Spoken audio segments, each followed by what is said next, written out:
서울시 교육청의 자사고 지정 취소 결정을 직권 취소했던 교육부가 교육부 장관 권한을 강화하는 시행령 개정안을 입법 예고했습니다. 이 개정안에 따르면 회계비리나 입학비리를 저지르고 형사처벌을 받아도 금고 이상의 실형만 아니면 자사고 자격을 유지할 수 있게 됩니다. 노지민 PD와 함께 좀 더 구체적으로 알아보죠. 어서 오십시오. 안녕하십니까? 네, 교육부 권한을 대폭 강화하는군요. 그러니까 지방교육당국이 자사고를 취소하지 못하게 하는 그런 방안이라고 볼 수 있겠네요. 네, 그렇게 볼 수 있습니다. 교육부가 오늘 초중등교육법 시행규칙 개정령안을 입법 예고했는데 핵심 내용은 자사고가 지정 취소 대상이 되는 게 더 어려워지고 또 취소권에 대한 교육부 장관의 권한은 강화된다는 겁니다. 네, 좀 더 구체적으로 알아보죠. 네, 잠시 화면 보시겠습니다. 네, 지금 보시는 것이 교육부가 입법 예고한 시행령 개정안의 주요 내용인데요. 우선 자사고 지정 취소에 대한 교육부 장관 협의로 돼 있던 것을 동의로 변경했습니다.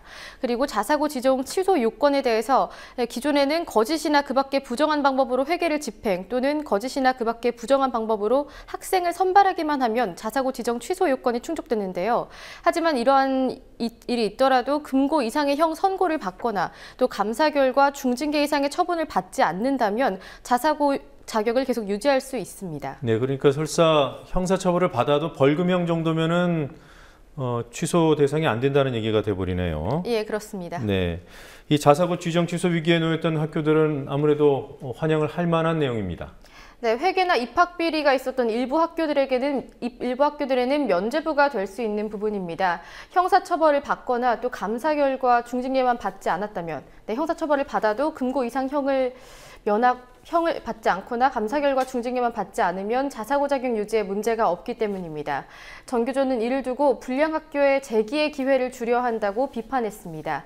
또한 교육감의 권한은 껍데기로 만들려는 처사라고 평가하기도 했는데요. 서울시 교육청은 내달 2일 이전까지 교육부가 자사고 지정 취소를 직권 취소한 데 대한 가처분 신청을 낼 예정입니다. 네. 자, 교육부의 이러한 일 때문에 벌을 받은 건 아니겠죠. 황우여 네. 교육부 장관이 오늘 물벼락을 맞았더군요. 네, 오늘 부산에 있는 프리드리히 알렉산더 대학 분교에 방문한 황우여 장관이 실험실을 돌아보기 위해 들어가던 중에 물벼락을 맞았습니다. 입구에 매달려 있는 빨간색 손잡이를 잡아당겼기 때문인데요.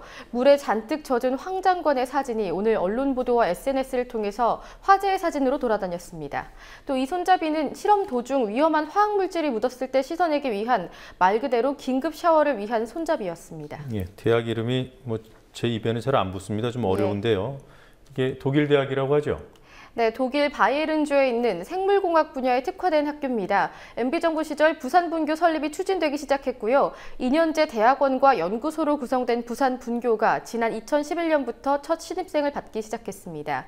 올해 초에는 윤상직 장관도 이 학교를 방문해서 부산 진해경제자유구역 안에서 산학협력의 선도 모델이 될 수 있도록 지원하겠다고 약속했습니다. 네, 오늘 황 장관이 이 학교를 방문했다가 물벼락을 맞기는 했지만 한편으로는 이 학교의 홍보에 조금 도움이 되지 않았나 싶기도 합니다. 네, 일부러 그런 건 아니겠죠? 네, 알 수는 없을 것 같습니다. 자, 이거 정부에서 노동계를 자극하는 발언들이 계속 나오고 있습니다. 오늘은 어떤 말이 있었습니까? 네, 어제 한 토론회에 참석한 고용노동부 정책관이 파견 규제 폐지를 주장했습니다. 경제부총리 기획재정부 관계자에 이어서 이번에는 고용노동부에서까지 고용 유연화를 강조하고 나선 겁니다. 화면을 통해서 구체적으로 어떤 발언이 있는지 보겠습니다. 네, 정형우 고용노동부 노동시장 정책관이라는 사람이네요. 예, 그렇습니다. 다른 나라에서는 파견 노동을 거의 규제하지 않고 있는데 유독 우리나라만 규제하고 있다면서 규제 완화를 강조했고요. 또 애초에는 정부 안에 네거티브 방식으로 파견에 관한 법안이 마련돼 있었는데 노동계와 정치권의 입장이 반영되면서 결국 결과적으로는 허용 업종만 열거하는 포지티브 방식으로 법제화됐다면서 파견을 허용해야 되는 업종을 좀 더 늘려야 한다고 시사했습니다. 네, 이 포지티브 방식이 허용되는 것만 열거를 해놓기 때문에 나머지는 다 규제가 된다는 거예요. 예, 그런데 그렇습니다. 해외에서 파견 노동을 규제하지 않는다. 이 얘기는 사실인 겁니까? 네, 주로 선진국이라고 여겨지는 프랑스나 독일 등도 비정규직에 대한 교육 규제를 과거보다 완화해가는 건 사실입니다. 또 정부 역시 이를 고용 유연화의 근거로 내세우고 있는데요. 그런데 하지만 정부가 간과한 중요한 것은 이들 국가들은 이미 비정규직 근로자에 대한 차별 금지에 대한 것들이 준수되고 있다는 점입니다. 정말 그렇습니까? 예, 잠시 화면 보시겠습니다. 네. 지금 보시는 것이 주요 선진국의 파견 근로자 보호 사례입니다. 먼저 EU의 경우에는 단시간 기간제 근로자 지침이 있는데요. 단시간 또는 기간제 근로자임을 이유로 정당한 이유 없이 차별 대우하거나 또는 근로시간이나 근로기간에 대해서 보호받지 못하도록 하는 것은 안 된다고 규정해뒀습니다. 또 다음 사례 보시겠습니다. 네, 이번엔 독일인 모양이네요. 예, 독일에는 단시간 근로 및 기간제 근로에 관한 법률에서 정당한 사유가 없는 한에는 단시간 또는 기간제 근로를 이유로 불리한 처우에 처하게 하는 것은 금지하고 있습니다. 또 폭스바겐의 경우에는 상시적인 인력이 필요할 때 시간제 노동자 개인의 문제가 없다면 우선적으로 정규직 전환하고 있습니다. 또 하나 더 보도록 하겠습니다. 이번에는 프랑스인데요. 프랑스는 동일 사업장 내에 동일한 자격 조건을 가지고 같은 직무를 수행하는 기간제 근로자에 대해서는 정규직과 같은 임금을 지급하도록 하고 있습니다. 르노의 경우에는 파견직들이 동일한 임금을 받을 뿐만 아니라 노무지휘나 감독행위를 받지 않음으로써 불법 파견 문제가 불거지지 않도록 규정하고 있습니다. 네, 우리 경우에는 대법원에서 그 판결이 나와도 예. 회사가 따르지 않으면 실현이 되지 않는 그런 이상한 법제하에 있기 때문에 선진국 사례를 들여서 정부 당국자가 이런 얘기하는 건 매우 온당치 못해 보이네요. 자, 어쨌든 이 정책관이 한 얘기가 고용노동부의 공식 입장인 겁니까? 네, 고용노동부는 오늘 전면 허용하는 것은 전혀 검토하지 않고 있다고 그것이 아니라고 말했습니다. 하지만 최근 들어서 공교롭게도 기재부와 고용노동부 안팎에서 계속 고용 유연화를 촉구하는 목소리가 이어지고 있는데요. 또 어제 토론회 자리가 정부, 기업, 경제단체 관계자 100여 명이 참석한 자리였다는 점에서 가볍게 보기는 어렵다는 지적도 있습니다. 네.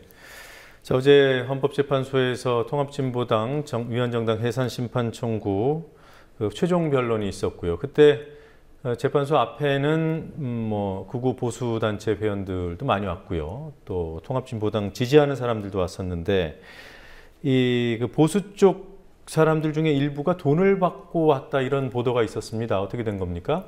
네, 어제 일부 보수단체 그리고 탈북단체들이 통합진보당의 정당 해산을 요구하면서 기자회견 그리고 집회를 가졌습니다.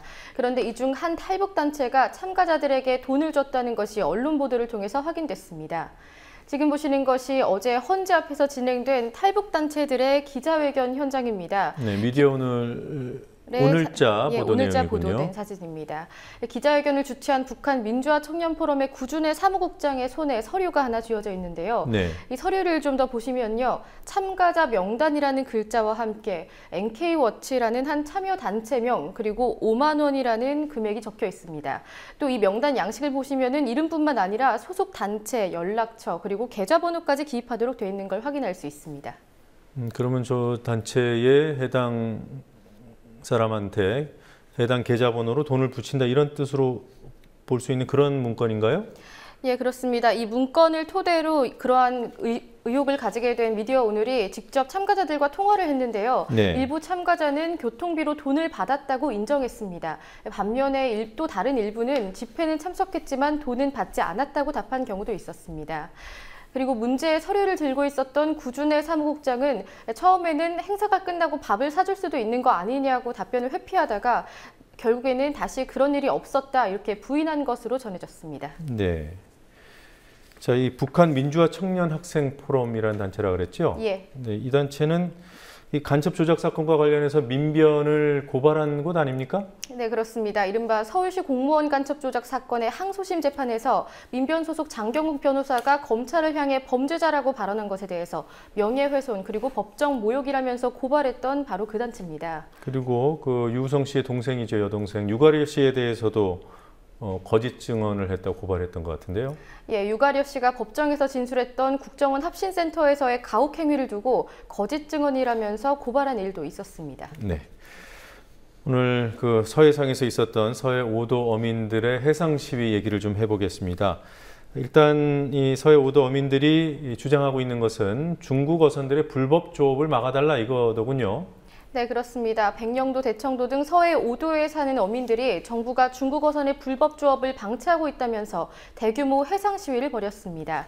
160여 명의 어민들은 오늘 오전 9시쯤 84척의 어선을 이끌고 대청도항에 모였습니다. 어민들은 생존권 보장이라고 적힌 현수막을 건 어선을 타고 경인 아라뱃길을 거쳐서 여의도까지 이동할 예정이었는데요. 하지만 해경안전본부가 경비함정 20척 정도를 동원해서 자제시키자 1시간 만에 회항했습니다.